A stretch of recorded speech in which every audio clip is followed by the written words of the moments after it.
आखिर भगवान शिव ने अपने तीसरी आंख कब कब खोली थी और भगवान शिव के तीसरी आंख खोलने पर क्या क्या प्रलय आई थी। सभी देवी देवताओं और भगवानों में केवल महादेव के पास ही तीसरी आंख है, जो यदि खुल जाए तो विनाश कर सकती है। माना जाता है कि शिव का तीसरा चक्षु आज्ञाचक्र पर स्थित है। आज्ञाचक्र ही विवेक बुद्धि का स्रोत है। वेद शास्त्रों के अनुसार इस धरा पर रहने वाले सभी जीवों की 3 आँखें होती है। यह दोनों आँखों के ऊपर और मस्तक में मध्य होती है, किंतु तीसरी आंख कभी दिखाई नहीं देती है। तो चलिए जानते हैं कि आखिर भगवान शिव ने अपने तीसरी आंख कब कब खोली थी। एक पौराणिक कथा के अनुसार एक बार भगवान शिव ने हिमालय पर्वत पर एक सभा का आयोजन किया था। सभा में सभी देवताओं, ऋषि मुनियों और ज्ञानी लोगों को बुलाया गया। इसी दौरान माता पार्वती वहां पहुंची और शिवजी की आंखों पर अपने दोनों हाथ रख दिए, जिससे सृष्टि में अंधेरा छा गया। सूर्य का प्रभाव समाप्त हो गया और धरती पर हाहाकार मच गया।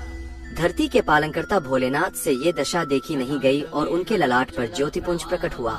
इस ज्योतिपुंज के खुलते ही पूरी धरती में फिर से रोशनी हो गई और सब कुछ पहले की तरह सामान्य हो गया। भगवान शिव की तीसरी आंख के संदर्भ में कई सारी कथाओं का वर्णन किया गया है। ऐसी ही एक कहानी है कामदेव की। एक बार दक्ष प्रजापति ने भव्य हवन का आयोजन किया और उस हवन में माता सती और भगवान शिव को आमंत्रित नहीं किया गया, लेकिन वहां पर शिव के साथ हुए अपमान को माता सती सहन न कर सकी और उन्होंने आत्मदाह कर लिया। इस घटना के चलते भोलेनाथ इतने टूट गए कि वो वर्षों तक घोर तपस्या करते रहे।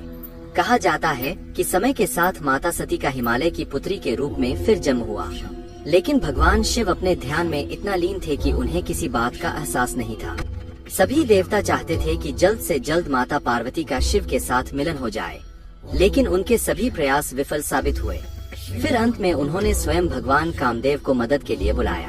कामदेव ने एक आम के पेड़ के पीछे से पुष्प बाण चलाया, जो सीधे शिव के हृदय में जाकर लगा और उनका ध्यान भंग हो गया। अपने ध्यान के भंग होने से महाकाल इतने क्रोधित हो गए कि उन्होंने अपने तीसरे नेत्र से कामदेव को भस्म कर दिया। जब कामदेव की पत्नी ने शिव से गुहार लगाई कि उनके पति को पुनः जीवित कर दें, तब शिव ने कहा कि द्वापर युग में कामदेव भगवान कृष्ण के पुत्र के रूप में फिर जन्म लेंगे। कथा के अनुसार एक बार इंद्रदेव और गुरु बृहस्पति भगवान शिव के दर्शन के लिए कैलाश पर्वत जा रहे थे। तभी शिवजी ने दोनों की परीक्षा लेनी चाहिए। शिवजी भेष बदलकर अवधूत बन गए। इस रूप में शिवजी बहुत भयावह लग रहे थे। शिवजी इंद्र और बृहस्पति के मार्ग में खड़े हो गए। अवधूत को देखकर इंद्र और बृहस्पति हैरान हुए। इंद्र को देवराज होने पर अत्यंत घमंड था।